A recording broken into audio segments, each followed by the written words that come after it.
जो ये भरम यहाँ पे है ना, इसके बियॉन्ड कुछ सच्चाई है जो कि इससे परे है।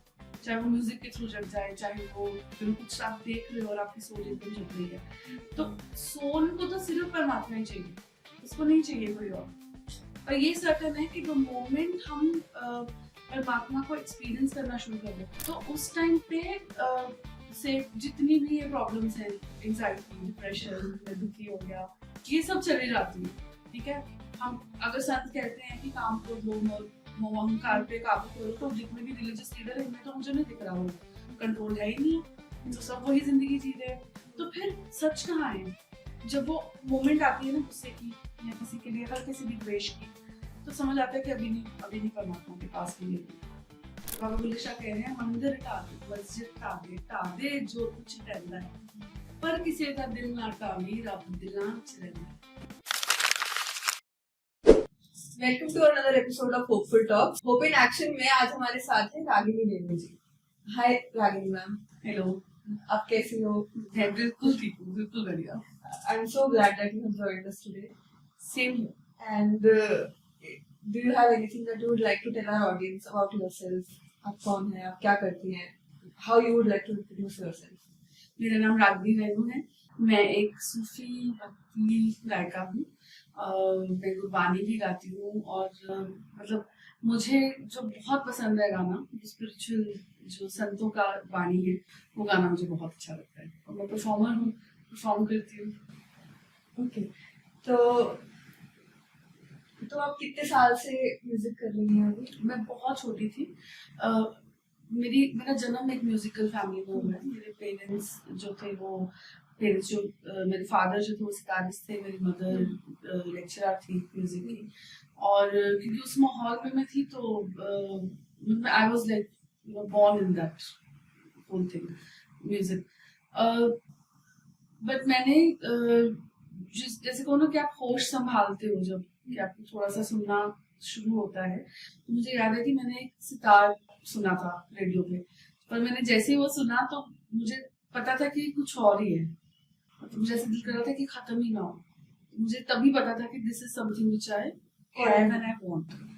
या तो मतलब बड़ी अर्ली एज में कनेक्ट हो गई थी, और when I come from that kind of family, मुझे बड़ी अर्ली एज में सिखलाई में भी डाल दिया गया था, लाइक 3 ऑनवर्ड्स। अच्छा, तो when you talk about, I have heard you say that when you sing, you go in this state called this flow state, जहाँ एक flow में enter कर रही है। और वो I think कोई भी आर्ट फॉर्म आप प्रैक्टिस करो, अगर आप राइटिंग कर रहे हो, if you are performing on the stage as an actor, you find yourself going इस स्टेज में जहाँ थोड़ी देर के लिए you feel like you are just doing your art form। कोई ऑडियंस आपको क्या देख रही है, आप क्या कर रहे हो, आसपास लोग क्या, doesn't matter। तो वो जो स्टेज में जाने का प्रोसेस है, वो आपको लगता है कि it happens, how many times does it happen for you, or is it because I have personally felt कि as a like amateur artist, I have felt that for me it breaks, I break out of that zone a lot।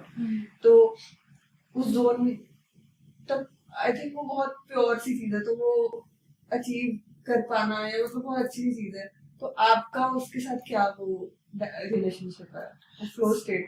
I think when I was young, तब आपको खुद का बहुत सारा आपका mind खुद बहुत वो होता है, आपको परेशान करता है, आपको इनसिक्योरिटीज होती हैं, आपको लगता है मैं अच्छा भी गाती हूँ कि नहीं गाती, मतलब लोग क्या सोच रहे होंगे, आपको जजमेंट्स का वरी होता है। तो जब वो सब कन्वर्सेशन चल रही होती है ना, तो उसके बीच में तो आप सिर्फ रटा रटाया गा के आ सकते हो, उसमें क्रिएटिव फ्लो नहीं हो सकता। By creative flow what I mean is, so there comes a moment, I think every artist or every person who is doing anything in depth, like depth in the sense कि अपने आप को भूल के वो कुछ चीज पे कंसंट्रेशन से काम कर रहे हैं, उनको एक चीज तो सबको समझ में आती है कि there is this one thing they need to achieve is nothingness। वो शून्य अवस्था अचीव करनी पड़ती है। उस शून्य अवस्था से आपको जो फ्लो है, जो क्रिएटिव फ्लो है, वो फ्लो करना शुरू होता है। बड़ी दफा ऐसा होता है कि शून्य अवस्था होती है, जैसे स्टेट ऑफ नथिंगनेस, जहाँ पे आपका माइंड बात नहीं कर रहा है, है ना, जो वो मेडिटेटिव स्टेट है, दैट इज लाइक कि वो तो बहुत डिफिकल्ट है टू अचीव दैट। बट अगर आप अपने आर्ट के थ्रू या अपने काम के थ्रू वो स्टेट अचीव कर लेते हैं, जहाँ पे आपकी वरीज, आपका चिंताएं, हर चीज खत्म हो जाती है और बस वो काम ही रह जाता है, वो जो प्रेजेंट मोमेंट है वही रह जाती है। कहते हैं कि उस मोमेंट तक पहुंचना इज एज सटीक एज कि सुई की जो इतनी सी होती है ना, उसके अंदर से आपको ऊंट को गुजारना है, समझ रहे हो आप? तो वो उतनी सटीक है। और अगर कोई आर्टिस्ट वो अचीव कर ले, है ना, ऑनगोइंगली वो अचीव करता रहे, तो जब वो ऑडियंस सामने बैठी है ना, वो ऑडियंस वो फील करेगी। वो शून्य अवस्था एक पॉइंट पे कभी ना कभी कहीं ना कहीं तो क्रिएट हो ही जाएगी। एक आर्टिस्ट के लिए वो अवस्था पे आना जरूरी इसलिए है क्योंकि वहां से क्रिएटिव फ्लो, वहां से डिवाइन फ्लो शुरू होता है। बड़ी दफा ऐसा होता है कि मैं गा रही हूँ, कुछ ऐसी चीज आ जाती है, कुछ ऐसी हरकत आ जाती है, कुछ ऐसा इम्प्रोवाइज पीस आ जाता है जो मैं सोच ही नहीं सकती हूँ, मुझे लगता है दिस इज बियॉन्ड मी, है ना। और कई दफा ऐसा होता है कि तुमने कुछ प्रैक्टिस किया होता है, then what gets created on stage is something which is really beyond you, जो तुम नहीं कर सकते थे। वो उस चीज को मैं कहती हूँ कि ये फ्लो है। और वो फ्लो मैंने आर्टिस्ट ऐसे देखे कि I come from a musical family, और मेरी शादी भी एक म्यूजिकल बहुत बड़े घराने में हुई है। तो मैंने जो मेरे गुरु थे पंडित भजन सोपरी जी, जब मैं उनको रियाज करते देखती थी ना, तो मैंने कई दफा देखा है कि वो संतूर की आवाज आ गई होती थी, पर वो वहां नहीं होते थे क्योंकि एक ही चीज बजी जा रही और कभी भी होता था जाके देखते थे तो वो एक्चुअली नींद में होते थे और उनके हाथ बज रहे होते थे संतूर के। वो उस लेवल का उन्होंने अचीव किया हुआ था, इतने इन्वॉल्व थे अपने आप में। तो जब आप उनको सुनते थे तो कोई भी एक फ्रेम या एक फ्रेज रिपीट नहीं होता था। every time there would be something new, and that's how God is, isn't it? God is every time new, वो नित्य नवा है। like it, वो पास्ट में नहीं बैठा है, वो फ्यूचर में नहीं बैठा है, वो here यहाँ पे प्रेजेंट में क्रिएट करो तभी क्रिएट प्रेजेंट में। तो आपने अभी you mentioned God, तो for you maybe music is also like a prayer and इबादत। इसके बारे में भी I feel like I want to know more about कि जब you perform on stage and you must be praying to someone। आप जब कर रहे हो, आप किसी के लिए, आप अगर आपकी ये डिवाइन चीज है तो आप किसी के लिए प्रे कर रहे हो। एक तो मुझे पूछना था कि आप किसको प्रे कर रहे हो, और दूसरी चीज कि आप क्या मांग रहे हो कि you because when you are praying through your art you are still may be asking for something. इतना मतलब अमेजिंग है ना ये कि हम जब प्रे की बात करते हैं तो हम सोचते हैं कि कुछ मांगना ही है, isn't it? मेरे लिए प्रे कभी भी मांगना है ही नहीं, है ना। मेरे को बड़ी छोटी सी उम्र से ये समझ आ गया था कि सब कुछ है, like everything, and I have everything to be thankful of. And when I connect with God, I think what I ask from him is like his presence, कि वो और present हो मेरी लाइफ में, मैं उनको और फील कर सकूं, मैं उनको और एक्सपीरियंस कर सकूं। मेरी प्रेयर्स दो है। So I don't think so दुनिया में कुछ मांगने लायक है नहीं। I think Vishnu keeps us comfortable, everybody है, वो हमें खाना पीना हमारा उन सब चीजों का इंतजाम करके हमें यहाँ भेजते हैं। Prayer is a thank you in a way. Thank you भी, and also more of him, more of his presence. That's what it is. And even when I'm singing, I really ask for his experience. Like वो और present हो, मेरे through वो और present हो। आपका मतलब बहुत सारा singing is around spirituality. So from what I sing saint musicians, जो saint musicians रहे हैं, जो संत रहे हैं, जैसे कबीर दास हो गए, जैसे बाबा नानक हो गए, और भी बाबा बुल्ले शाह हो गए है ना, और बहुत सारे अमेजिंग संत ये रहे हैं। अब ये संतों की जो वाणी है ना, ये अपना एक्सपीरियंस शेयर कर रहे हैं। तो जब मैं फर्स्ट टाइम जब सूफी म्यूजिक सुनी थी, तो बहुत छोटी थी मैं। आबिदा प्रवीण जी हैं, बहुत ही एक्स्ट्रॉर्डिनरी सिंगर है, और बहुत ही आई थिंक उनका पर्सोना भी उतना ही रमा हुआ है, स्ट्रॉन्ग बहुत। और वो सच बोल रही है, वो अपना सच बोल रही है। तो उनको जब मैंने सुना तो उन्होंने कुछ एक बात कही, तो वो सुन के ना एकदम मुझे ऐसा लगा कि ये क्या बोल दिया उन्होंने, और मेरी इंक्वायरी स्टार्ट हुई। That's when I started thinking कि क्या है, like there is something which is beyond what we've been taught here. Materialism meaning जो ये भरम यहाँ पे है ना, इसके beyond कुछ सच्चाई है जो कि इससे परे है। तो मुझे वहां से कनेक्शन मिला था, वहां से मेरी इंक्वायरी स्टार्ट हुई थी about God. And that is when I started thinking कि क्या है। Until one day I found my guru. I mean, I found my spiritual guru. I found a path, and I started walking on it. It's not easy. मतलब आप गृहस्थ होके ये achieve करना चाहो, it's not easy.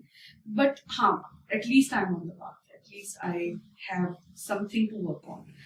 तो वो I think वो मेरे को जब संतों की वाणी जब मैंने पढ़नी शुरू करी, बाबा बुल्ले शाह पढ़ा, तो मुझे ऐसा लगा कि माय गॉड, ये तो मेरी ही कहानी बोल रहे हैं, ये तो मेरी ही अवस्था बोल रहे हैं।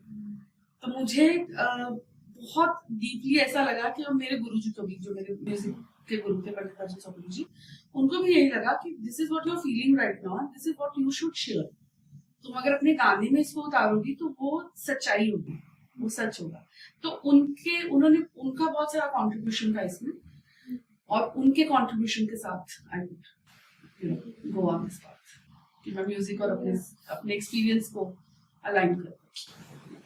तो द सूफी आपने चूज ये चीज इसलिए की कि आप you felt something that you have to, you felt like a purpose कि मेरे को ये चीज ही बतानी है अपनी आर्ट के थ्रू। हाँ, उस टाइम मुझे ऐसा लगा कि ये दिस इज समथिंग जो मेरा अपना एक्सप्रेशन है, जो मैं फील कर सकती हूँ, जो मैं समझ सकती हूँ। तो मैं बेटर है ना, मैं वो जो मैं जिस अवस्था में हूँ मैं वही शेयर करूँ, तो मेरी सच्चाई होगी।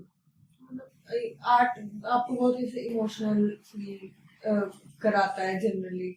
हाँ, आई आल्सो फील। तो म्यूजिक इन जनरल मुझे लगता है वो ऐसी चीज है जो आपको बहुत ही अलग जगह पे से टच कर जाती है। तो what I feel like what would be, I wanted to ask कि आपका कौन सा ऐसा कोई गाना, कोई ऐसा आपने कुछ सुना जो कोई particular song that you still remember that touched you like that? मैं अगेन आबिदा था, वो बोलते उसके तस्बीह बोती फेर ना बाहू, इस तस्बीह दा की पढ़ना हो, जिन्हें अपने नाल हिसाब नहीं किता ओदे नाल हिसाब की करना हो। इसका मतलब ये कि बोला why would you need to, आपको माला फेरने की क्या जरूरत है, तस्बीह माला भी कहते हैं। तो कहते हैं तुम्हें माला फेरने की क्या जरूरत है, इस तस्बीह का की पढ़ना हो, इसका क्या पढ़ना है, जिनने अपने नाल हिसाब नहीं किया। तस्बीह में हम क्या करते हैं, 108 माला होगी, अब एक पूरा वो होता है ना, एक गिनती है ना। तो कहते जिनने अपने नाल हिसाब नहीं किया, कहते जब परमात्मा बख्शता है तो वो कुछ नहीं देखता तुमने कितना क्या किया क्या नहीं किया, जस्ट फॉरगिव्स, वो बख्श देता है, ठीक है। जिनने अपने नाल हिसाब नहीं किया ओदे नाल हिसाब की करना, उसके साथ क्या तुम्हें हिसाब करना।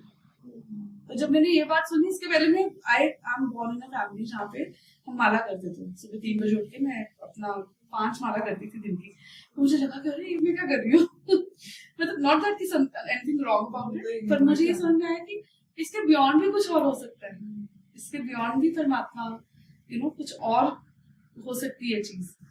तो मेरे लिए वो बहुत पावरफुल था। मैं भी मतलब आई तो grow up in a family जहाँ मतलब मेरी मम्मी दादी हमेशा गुरबाणी हमारे घर में लगी रहती थी। और मतलब जब दिल्ली में I heard a lot of qawwali in round I keep going keep listening. तो spirituality, I know spirituality, I feel connected to it, but I also feel कि आज की टाइम में especially my generation, we have gotten very cynical in a way कि बहुत आसान है disconnect feel करना हर चीज से, और आसपास से, मतलब ऊपर की चीज से तो बात की बात है, आप आसपास से इतना डिस्कनेक्टेड होपलेस फील करते हो।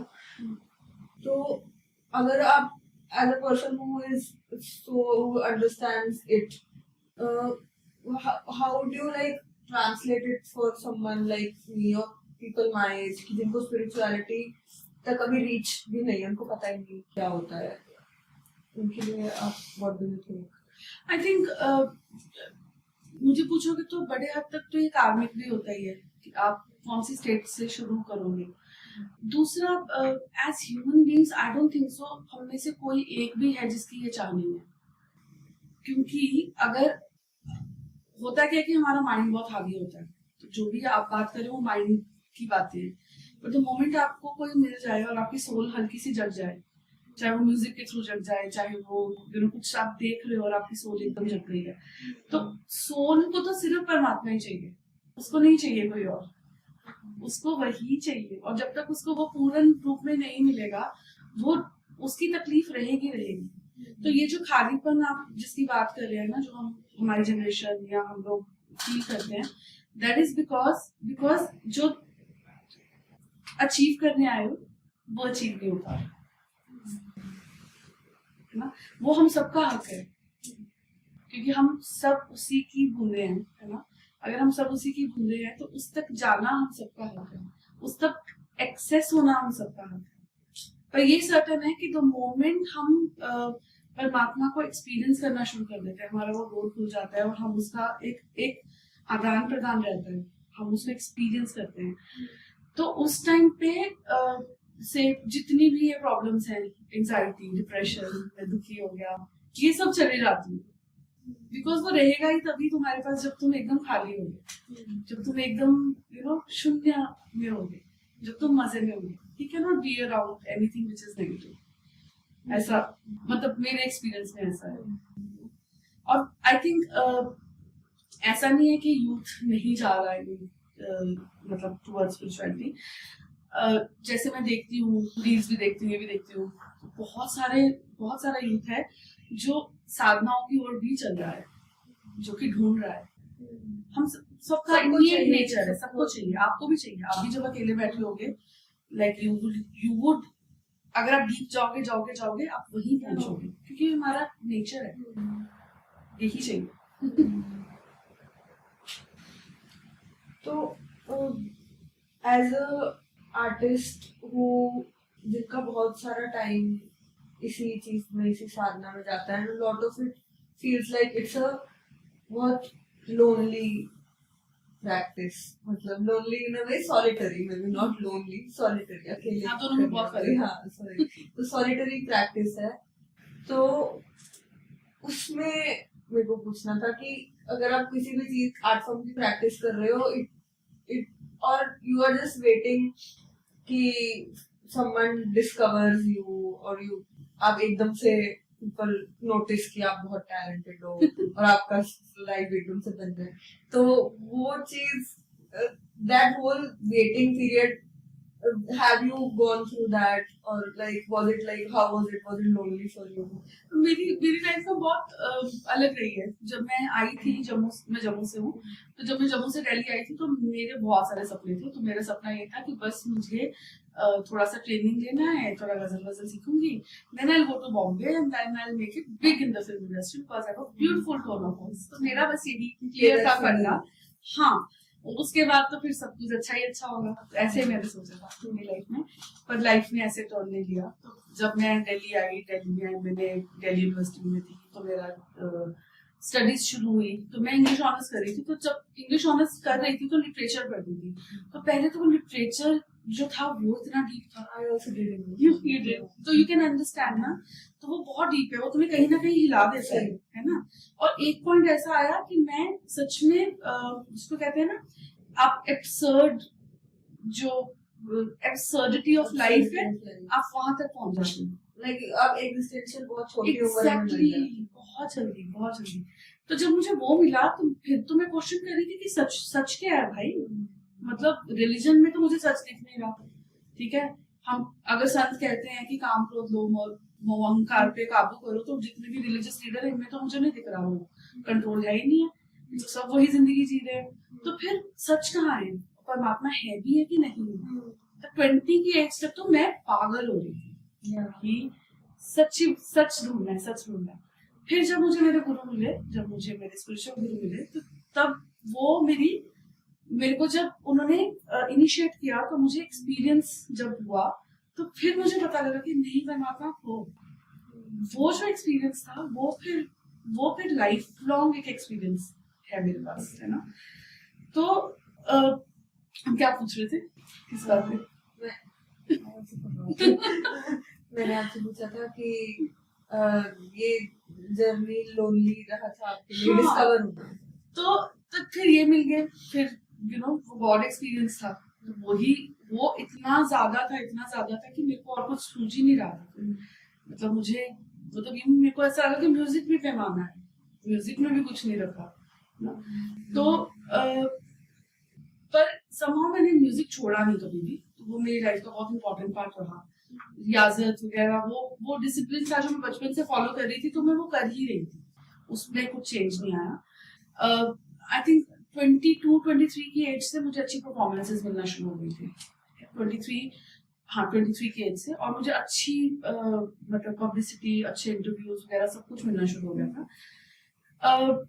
The journey was a little difficult because financially आप अकेले सस्टेन करना just on your art and if you're not in films बहुत difficult है।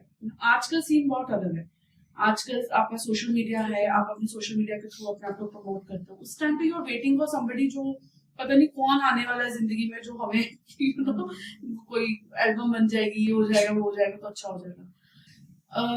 But that was a very difficult time. Financially, it was very difficult for me. I come from a sorted family, but still, आपको आप 30 के हो गए और आपके पास अभी भी आप इंडिपेंडेंट नहीं हो। How difficult is that? कर लिया ये रास्ता। Exactly. फिर बीच में टाइम आया कि I did my मैंने अपना एक जॉब भी ज्वाइन किया था, तो वो 2 साल बहुत अच्छे थे मटेरियलिस्टिकली, कि सोचना नहीं पड़ता था कि बिल कैसे पे करना है या घर का रेंट कैसे पे करना है, जॉब से आ रहा है। पर तब भी मैंने म्यूजिक छोड़ा नहीं था, तो मैं अपने ऑफिस कम से कम 3 घंटा पहले जाती थी, अपना रियाज करती थी और फिर ऑफिस का काम शुरू करती थी।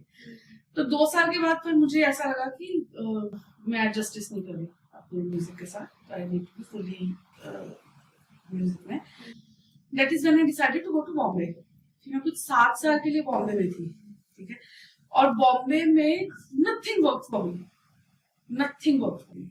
7 साल। हाँ, other than that city I met beautiful people और मेरे को बहुत दोस्त मिले, और मुझे वो सिटी ने बहुत सारा हील किया, क्योंकि मैं एकदम अकेली हो गई वहां पे, और अकेलेपन में मुझे जो मैंने सीखा था ना इतना सारा, उसको यूज करने का मुझे मौका मिला। तो वो मेरी जिंदगी में एक बहुत डिफरेंट टर्न था, और सब कुछ मतलब everything was taken care of. I don't know how. अब मैं सोचती हूँ ना, मुझे पता भी नहीं है कि मतलब मैं कैसे इतने बढ़िया से बढ़िया टाइम रह के आई बॉम्बे में। I always had 2 BHK. I always had a good life there, and that city took care of me, but in a very different way, like not materialistically. उसने मुझे स्टार नहीं बनाया, but it took care of me. बहुत अच्छा। Then COVID happened, then I came to Delhi again. Look, solitude is something जो necessary है एक artist के।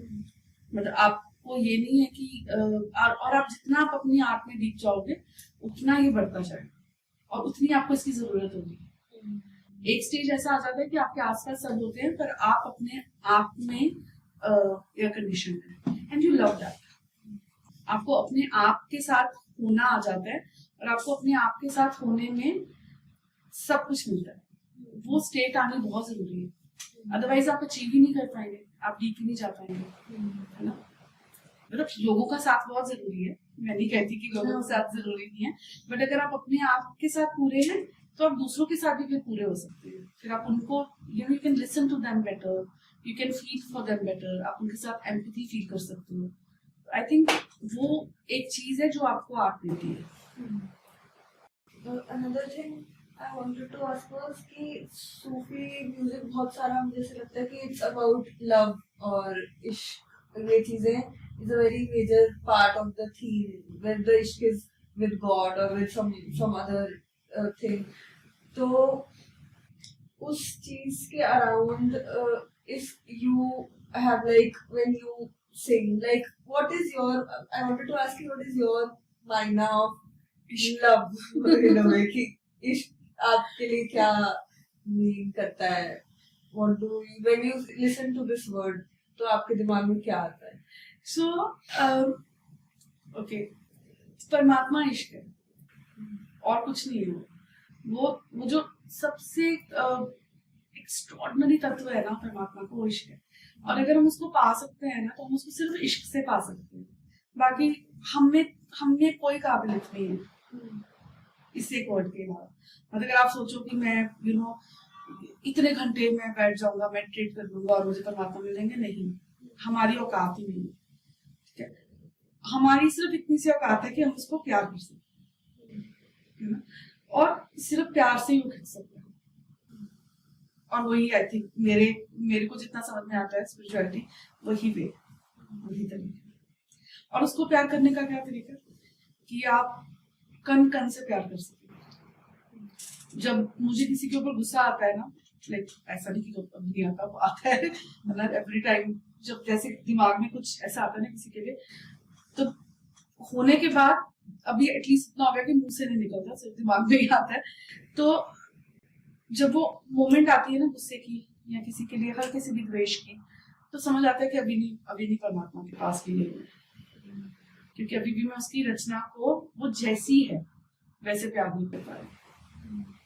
मतलब जब आप राइट रॉन्ग के परे चले जाए इश्क में, जब आप अच्छा बुरा छोटा बड़ा सबके परे चले जाए, फिर इश्क, फिर परमात्मा। I wanted to start with something कि जिससे आपको आपके बचपन की याद आ जाए। तो अगर आप अभी like if you look back to your whole journey, so if you think that you could say something to your younger self, that whatever you want to say, what would you say? So much I would like to tell my younger self. बताओ। हाँ, पर सबसे बड़ी चीज जो मैं बताना चाहती हूँ अपने यंगर सेल्फ को, मैं बताती हूँ कि सब कुछ ठीक ही हो रहा था। लाइक जब मैं सबसे वरिड भी थी, तब भी वो अच्छे के लिए हो रहा था, कुछ भी बुरा नहीं हुआ, कुछ भी बुरा नहीं हुआ। चाहे कितना भी डिफिकल्ट क्यों नहीं था पाथ, पर वो सब was towards something bigger and better. तो आपने you have trained in heavy classical Hindustani classical music, और you sing Sufi music, and it doesn't require like you using classical in it, or does it? Like how is it like? क्योंकि heavy music like light होता है, light classical होता है। अब देखो, अगर आप ऐसे बात करो कि आपको मासेस तक पहुंचना है, तो थोड़ा सा अगर आप lighter form of music use करें, आप सिंपलर कॉम्पोजिशन यूज करें, तो वो लोगों तक पहुंचना ज्यादा आसान होता है। सर्टेनली आप अगर फिल्म म्यूजिक भी देखेंगे तो बहुत ज्यादा नहीं उसको हैवी बनाते हैं, बहुत ज्यादा उसको कॉम्प्लिकेट नहीं करते हैं। बट मैं जो गाती हूँ थोड़ा सा कॉम्प्लिकेटेड होता है मोस्ट ऑफ द टाइम। अभी मैं थोड़ा सा उसको सिंप्लीफाई कर रही हूँ, बट फिर भी वो ज्यादा कॉम्प्लिकेट इसलिए भी है बिकॉज मुझे ऐसा लगता है पर्सनली एज एन आर्टिस्ट, मेरा अपना पर्सनल वो है थिंकिंग है कि जो इतना एक्स्ट्रॉर्डिनरी एक्सप्रेशन है राइटर का, है ना, उन संतों का, उसको उतनी ही एक्स्ट्रॉर्डिनरी ट्रीटमेंट चाहिए। से अगर आप बात करें बाबा बुल्ले शाह की, तो बाबा बुल्ले शाह कह रहे हैं मंदिर ढा दे, मस्जिद ढा दे जो कुछ टहलदा है, पर किसी का दिल ना टावी, रब दिलां विच रहिंदा है। कितनी बड़ी बात है ये, ठीक है। He is attacking everything and everybody. He is saying चाहे तो मंदिर को तुम खत्म कर दो, चाहे तो तुम मस्जिद को खत्म कर दो, ठीक है, जो दिल आता है ना उसको खत्म कर दो, you won't be judged, but don't break anybody's heart because God resides there. Okay? तो जब वो इतनी बड़ी बात कह रहे हैं, तो मुझे लगता है इसको आप अगर म्यूजिकली ट्रीट कर रहे हैं, तो वो भी आपको उतना ही एक्सप्रेसिवली करना पड़ेगा। आपको उसको उतना ही टाइम देना पड़ेगा। Okay? तो वो इसलिए मुझे लगता है कि एंड देन दूसरा, अगर मेरी क्लासिकल ट्रेनिंग हुई तो वो किसी वजह से हुई होगी ना, तो वो मुझे लगता है कि why not to use it well. और मुझे लगता है कि संतों की वाणी को गाने के लिए आपको उस लेवल की डेप्थ म्यूजिकली भी चाहिए, तो वो और निखर के आती है। तो अब हम ट्रेनिंग की बात करें तो how important do you think is training in a way for anyone who is wants to become a musician or any other artist? I think it is very, very, very important. It's very important. Like how long do you have to do it? That depends totally on you. आप कितनी जल्दी pick कर सकते हैं। Okay? एक तो training, music की जो ट्रेनिंग है वो अपने आप में एक जर्नी है। जब आप कुछ सीखते हैं, जब आप सीख लेते हैं, आप जब सालों के बाद रिफ्लेक्ट करते हैं ना पीछे, तो आपको लगता है कि वही बेस्ट टाइम था। उस टाइम पे बहुत मजे आ रहे थे। एक तो एक लैंग्वेज है म्यूजिक, आपको वो लैंग्वेज तो सीखनी पड़ेगी ना। अब बिना वो लैंग्वेज सीखे कैसे आप पीएचडी कर लोगे? हो सकती है क्या? नहीं हो सकती ना। आप एबीसीडी नहीं सीखना चाहते, पर आप चाहते हो कि मुझे पीएचडी वाले सारे वो मिले, है ना? तो वो पॉसिबल नहीं है। ये विद्या है ना, और ये विद्या है और ये साधना है। तो वो विद्या, वो साधना, वो इनिशिएशन होना, वो गुरु से तुम्हें आशीर्वाद मिलना, वो एक स्पिरिचुअल कनेक्शन है आपका आपके म्यूजिकल गुरु के साथ ही। वो हुए बगैर मुझे तो लगता नहीं कि आपको अपने आप को म्यूजिशियन कहलाना नहीं चाहिए। अगर आप अपने आप को म्यूजिशियन कह रहे हो तो वो प्रोसेस जरूरी है, वो बहुत जरूरी है, वो आपके लिए बहुत जरूरी है, वो आपको पूरा करेगी। मतलब मैं नहीं कह रही कि किसी को सुनाने के लिए आप बहुत हो जाओ, बट वो आपको अंदर से पूरा करेगी एज अ म्यूजिशियन। तो आप मतलब people who make pop music और अदर टाइप्स ऑफ म्यूजिक, तो इवन अगर वो ये चीज नहीं कर रहे हैं तो नहीं, सीखना तो पड़ता ही है। क्या बात कर रहे हो? सीख तो नहीं, मशीनरी मैं आपको बताती हूँ। अगर आप मशीनरी भी हैंडल कर रहे हो उसमें भी ट्रेनिंग है, उसमें भी ट्रेनिंग है। आपको से अगर आप सिंथ हैंडल कर रहे हो, है ना, सिंथ प्रॉपर आप इलेक्ट्रॉनिक म्यूजिक भी कर रहे हो, उसके लिए भी तो आपको ट्रेन तो होना ही पड़ेगा ना। और कितने घंटे बिताते हैं पता है आपको? मेरे प्रोग्रामर्स जो हैं उनको सच में जब वो काम कर रहे होते हैं उनको दिन रात का नहीं पता होता, इतना डीप होता है वो म्यूजिक। आप क्रिएट ही नहीं कर पाएंगे ना। तो वो डेप्थ आने के लिए पहले तो आपको पैशन चाहिए, दूसरा आपको बेसिक्स तो सीखने पड़ेंगे ना। कोई भी, मुझे नहीं लगता आप बहुत एक्स्ट्राऑर्डिनरी म्यूजिक बना सकते हैं बिना सीखे। आपको गिफ्ट ऑफ वॉइस हो सकता है, दैट इज पॉसिबल, और आप गिफ्ट ऑफ वॉइस को यूज भी कर सकते हो, और कोई भी आपको यूज कर सकता है, और आप हिट भी हो सकते हो। तो उसमें मैं नहीं कहती कि नहीं हिट हो सकते हो। हिट होना और अपने आप को म्यूजिशियन कहना में फर्क। म्यूजिशियन आई थिंक होना चाहिए कि कुछ भी हो, कभी भी कुछ भी क्रिएट कर सकता है ना, वो मैजिक वर्ड होनी चाहिए। तो आपने अभी मेंशन किया था बुल्ले शाह को, do you have a song that you would want to sing especially for youngsters, because our podcast is for them? Yes. So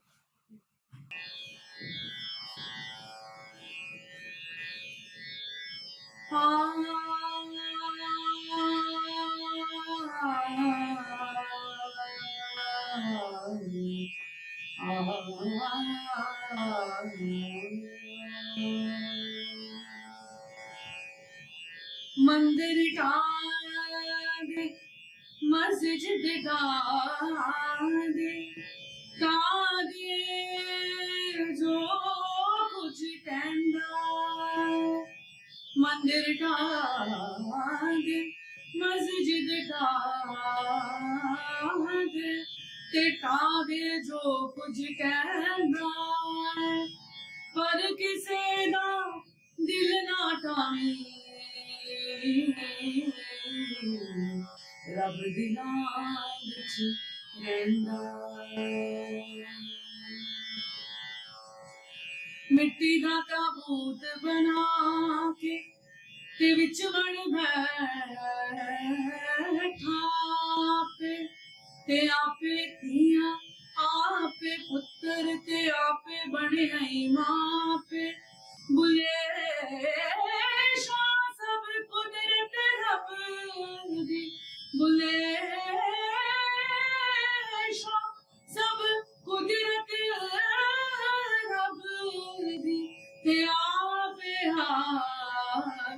जाके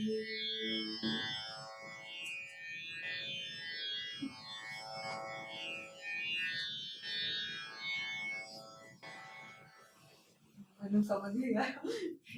I enjoyed it so much. Thank you for singing for us. There is currently I think there is too much division, hatred हर जगह. And हम news खोलते, social media खोलते हैं, we see कि मतलब हर जगह there is violence against women, against people of other religion, between countries. तो you just feel कि you have been talking about how music brings all of us together and like this divine oneness. So how do I, as a person who sees all of this, put these two things together? क्योंकि ये बहुत अलग मेरे को लगता है कि ये सब एक जगह, बट फिर मेरे को रियलिटी में तो ये सब दिखता है. तो मैं उसको कैसे अपने दिमाग में जोड़ूं अगर चाहूंगी. I think one step at a time, one person at a time. आप ट्रांसफॉर्म होंगे. अगर आप 10 लोगों को टच करेंगे तो 10 लोग ट्रांसफॉर्म होंगे. वो छोटे स्टेप्स मैटर करेंगे. हाँ.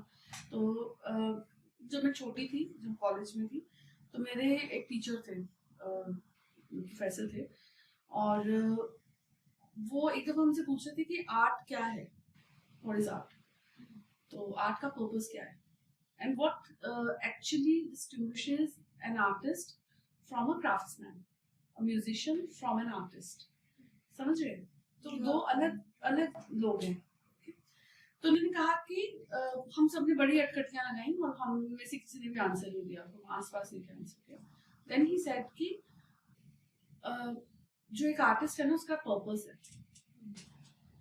he has something to tell, he has something to give to humanity. और एक जो क्राफ्ट्समैन है या म्यूजिशियन है, वो अपना रोजी रोटी कमा रहा है, स्किल सेट वाला है, और वो कमा सकता है, वो आर्टिस्ट से ज्यादा कमा सकता है, आई एम श्योर.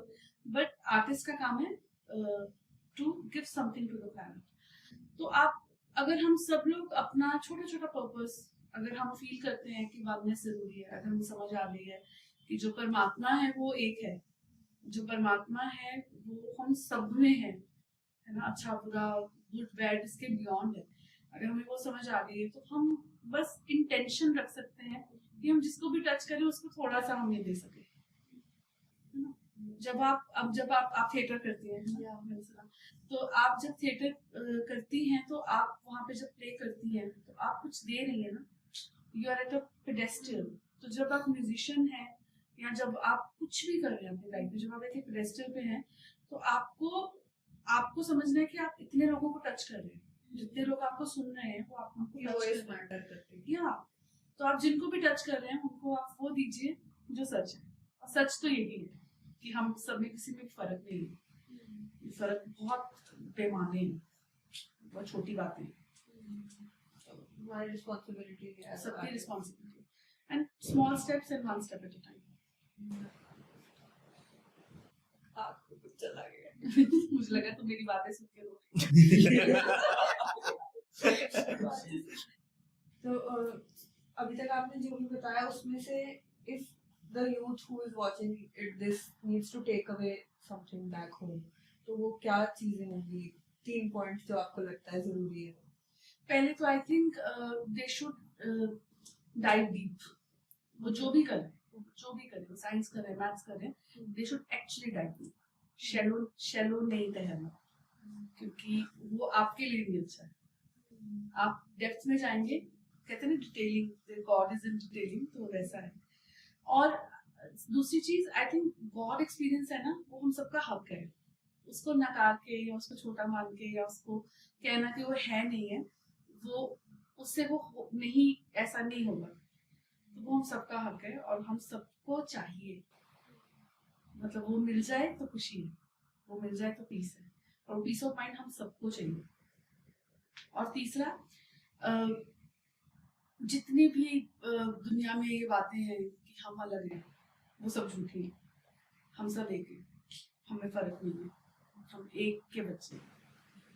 तो जो जितना हो सकता है, हम सबके अपने अपने स्ट्रगल्स हैं, हम सबके अपनी अपनी डिफिकल्टीज हैं लाइफ की, जितना हो सकता है एक दूसरे को प्यार करो, जितना हो सकता है एम्पैथी रखो, जितना हो सकता है लव रखो, सबकी लाइफ आसान हो जाएगी। Thank you. हमारे आज की सीरीज होप इन एक्शन है, तो I wanted to ask what is your hope for this world? What would you hope कि आने वाले टाइम में this changes or this happens? I really wish, I really hope कि एक दिन हम सबको समझ आ जाए कि हम अलग नहीं हैं और हम एक दूसरे को सबको प्यार कर सकें और हम सब whatever God has actually planned for us, हम उस रास्ते में चल सकें, which is of love, harmony, and equality. Thank you so much, and ma'am, for joining us today. I feel so honored to have been the person who took your podcast, and I learned so much. And I hope that I can someday do something even remotely close to what you are doing and feel so connected to my art. You are really inspiring as a soul. Thank you so much. Thank you for being here.